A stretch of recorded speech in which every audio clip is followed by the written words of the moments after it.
As you can see, this is hard. Wow. But worth it so far. All right.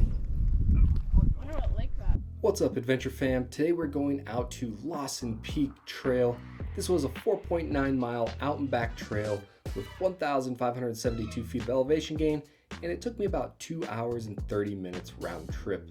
This is a part of Cleveland National Forest and hands down one of my most memorable hikes. If this is your first time visiting, my name's Dan. Welcome to the channel. Do a lot of hiking trail recaps, and I also release extended cuts of the trail so you can almost see the whole thing in its entirety for research purposes, or if you want to check it out on a treadmill. Now back to this one, finding the peak. Oh my gosh, this was the first time I almost had to give up trying to find a peak. And that's because once you get towards the top, right at the base of the mountain before you make your final push, there's a lot of bushwhacking to be done, and there's no clear trail, so to say, until after you've seen it. It's all hindsight.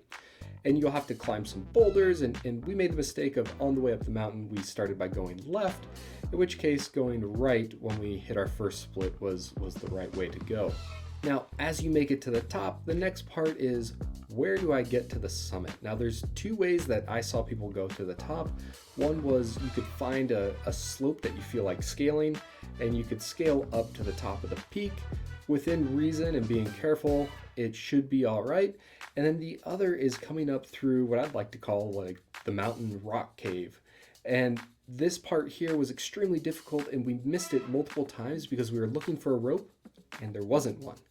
So after we figured out that was the right location to go, I ended up just muscling out and climbing into the cave. And once I was in the cave, I was able to hop up through a crack and make it to the summit. For reals though, at the top, I spent about 30 minutes trying to find this, and we were just about to give up when I said, I think this is it. I gotta try it. I just have to try it. And I'm glad I did, because it felt so rewarding once I made it to the top. Now, when you look at all trails, it'll be a good indicator of seeing people's most recent visits and the comments they made, whether there is or is not a rope available. The next thing that really made this trail memorable was on the way down. Oh my gosh, we ran into one huge rattlesnake that did not want anything to do with us.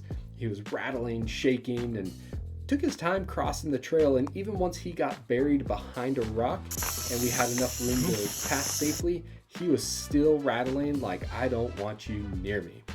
So with our anxiety up from that on the way down, it's really like a wide fire road that's been kind of decommissioned, so there's tons of big boulders, rocks, weeds, and there's a lot of great places for these snakes to hide. And multiple times on the way down, we would just hear rattling. It sounds super close, but we couldn't spot it.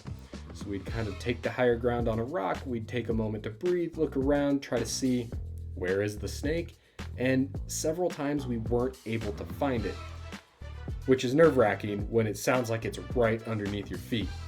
So we take our time and kind of go the rest of the way down the hill, and because of this, it really made our way back to the car not very enjoyable at all, because we were more concerned with all the snakes we were hearing and couldn't see than with just enjoying the views, because there are amazing views, as you'll see coming down this mountain. Overall, I think if I didn't have the snakes, and now that I know where I'm going, it'd be a much better experience going back for a second time. And I hope you found this information helpful as a guide of a way to get up there, right? It's not perfect. This would be one of the few trails that I highly recommend looking at my extended cut before heading out, especially towards the end of the trail. This way you can see which way you need to go and what the terrain looks like.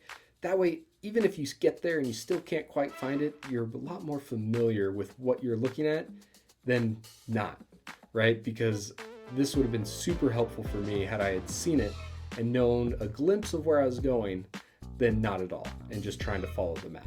If you found this video helpful, please make sure to like so that I know you like what I'm doing. Comment on where you want to see next or what your favorite part is, and subscribe for future trail updates. Till next time, Adventure Fam, stay safe on the trail.